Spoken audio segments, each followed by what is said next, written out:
The Hot Summer Jazz Fest in Minnesota is getting underway in St. Paul, Minneapolis, and there are some dates that really are really important all the way.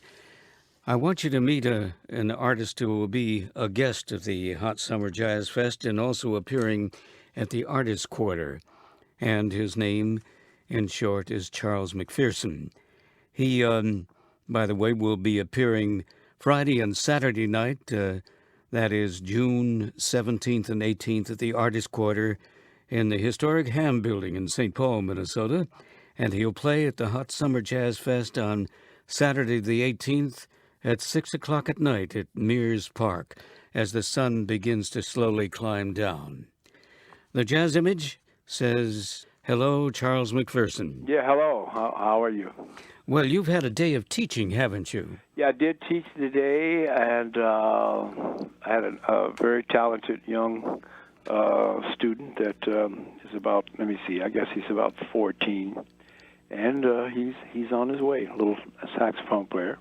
My goodness. Mm-hmm. And I have a few students, and that keeps me busy, you know. And then I'm sort of move around a little bit and go on the road and play, and so between that and having the students and dealing with family and trying to write music and keep active musically, I'm fairly busy, you know.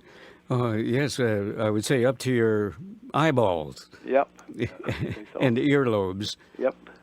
Well, you know, if I were to, I want to ask you about that student of yours that seems so promising. How old again?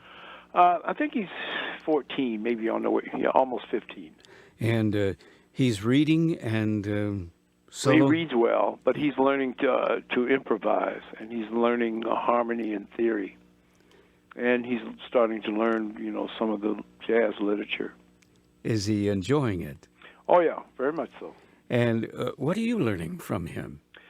Well, I just, you know, when you teach people, you have to verbalize, put into words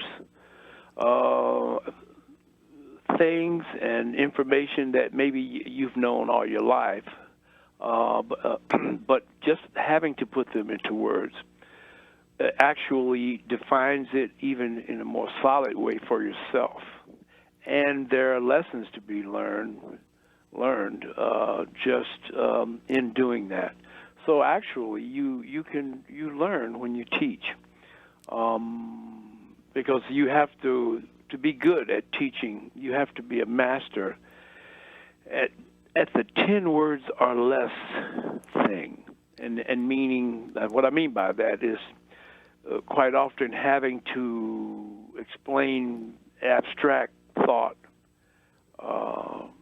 and being able to do it in a simple way and in not many words, just enough to really nail the gist of what it is you want to say.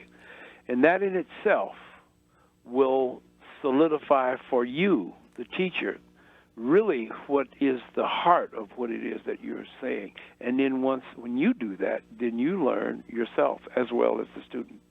That young student that is so promising, what were some of those words that sort of turned him on, stimulated him? Well, you know, I can't remember the specific words, because, you know, the real meaning is the right word for the moment that explains the thought that needs to be explained. And so, you know, that becomes the key.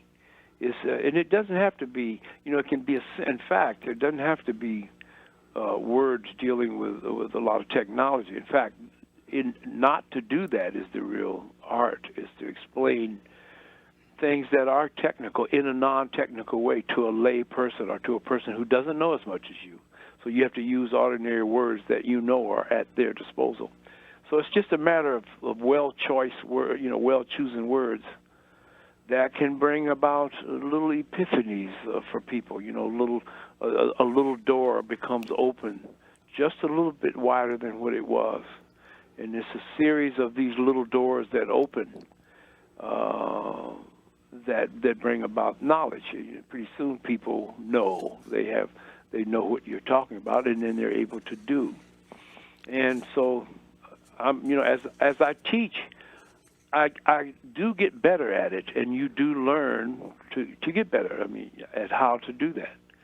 And you also can start learning how to say what to the individual. Like a way might not work for another person who has a different personality. So you start getting a sixth sense about that kind of stuff. And I sort of can. I mean, I'm able to do that now. Teaching is interesting.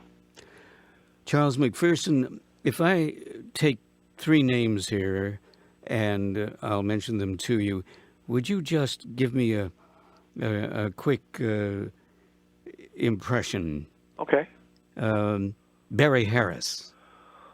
Barry Harris is like a brilliant pianist, an excellent teacher, and a wonderful player. And he was one of my teachers. I lived in Detroit when I was growing up, and Barry lived around the corner, about 5 minutes from me. And I met him when I was about 15, and started studying with him. And it was just fortunate that we were in the same neighborhood. And he worked at a very nice club, a very hip jazz club that was right down the street from my house and his house. And that's how I met him. What club was that? Well, it's called the Bluebird. Oh, yes. It's in Detroit, and this was during the early 50s, middle 50s. And this club was a very hip jazz club in Detroit. The house rhythm section was Barry Harris, Elvin Jones, Pepper Adams on baritone, Thad Jones on trumpet. And these were the kind of people these were the local musicians that would work in this club. And I lived right down the street, and when I got interested in jazz, when I found out that this club featured that kind of music, the genre that I was interested in, then I started going and hanging out in front of it. I couldn't get in. I was too young. But I would just listen to the music from outdoors. And that's how I met Barry, and then I started studying with him. Charles McPherson, one other name here that may not fall right into the same period in time. Johnny Hodges. Yeah, Johnny Hodges. Now, after my introduction to jazz and my starting to listen to the music by records, and I played alto saxophone, so I was very interested in saxophone players, and certainly alto saxophone players. And Johnny Hodges was making records, and I listened to his records, and he was already a very established figure, certainly in music, and with Duke Ellington, and I would listen to Duke Ellington records, and big band records, and Johnny Hodges, kind of wrote the book on lead alto playing. And you being an alto player. Yeah, and me being an alto player. So I became interested in anyone who played saxophone, anyone. And certainly you're going to be interested in Johnny Hodges. Then, of course, that name Charles Parker. Right. Well, and then here's a saxophone player, and he's playing alto. And when I found out about him, my first impression was that, let me see, I was about 14 years old. And when I heard that, I knew immediately that that's it. That was my first impression. And I knew nothing about music. I mean, I knew a little bit. I was playing the saxophone. I was playing in the junior high school band, playing marches and things like that, and playing for school proms and dances, and in the marching band at school. And but I had started being interested in jazz, and when I heard Charlie Parker, it made perfect sense to me. I didn't need to be propagandized into listening to the music. It made absolute logical sense to me. And I was 14 years old. It was like, wow, okay, that's it. And then I thought that's the way it should go. That was, when I heard him, the logic in his playing it was like my impression was that's the way it should go. And I understand from talking to other people who are a lot older than I were, when they first heard Charlie Parker, that's exactly what they thought. His logic. Yeah, I've talked to people from London who are like 10 years older than me, 15 years older than me, who first heard Charlie Parker on the radio broadcast coming, Voice of America, and they would play, American bands, and people in Europe could play the radio and hear that. I mean, this was being broadcast during the war, and they'd play everybody. They'd play Duke Ellington or Tommy Dorsey or Jay McShann or Earl Hines or whomever. And I've talked to guys who said in 1948 they were eating dinner with their wife, and they had Voice of America on the radio, and here comes this band. Turns out to be Jay McShann, and it turns out to be Charlie Parker, of course. And here's this alto player that plays a solo, and they stopped eating and just stopped. And it's like, who is that?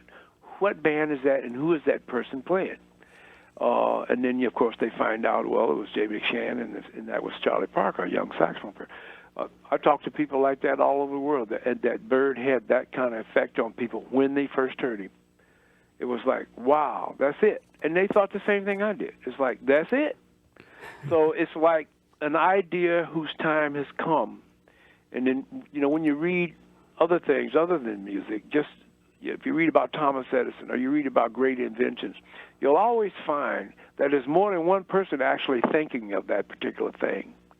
It's not just that one person by himself has got it. There are several people that might be thinking about this or that, but one person actually ends up nailing it, and that's what Charlie Parker was. I mean, there were a lot of musicians who were close to hearing that and maybe almost doing it. And then here's a guy who actually nailed it. And then when that happens, everybody knows it. Everybody, musicians will say, that's it. There it is. I knew it was somebody's going to get it. That's it. And see, there he was. And I don't know. It's just the way it is. And Bird affected people that way, and certainly me. Well, Charles, thanks very much for taking time to be with us, and we look to meeting you at the Artist Quarter, St. Paul, Minnesota. Well, thank you. June 17th and 18th. Right. And you'll be performing for the Hot Summer Jazz Fest in Mears Park, Lower Town, and Old St. Paul, with Minneapolis across the river. And further, we thank you for, just communicating as an educator and as a performing artist. Well, thank you for having me.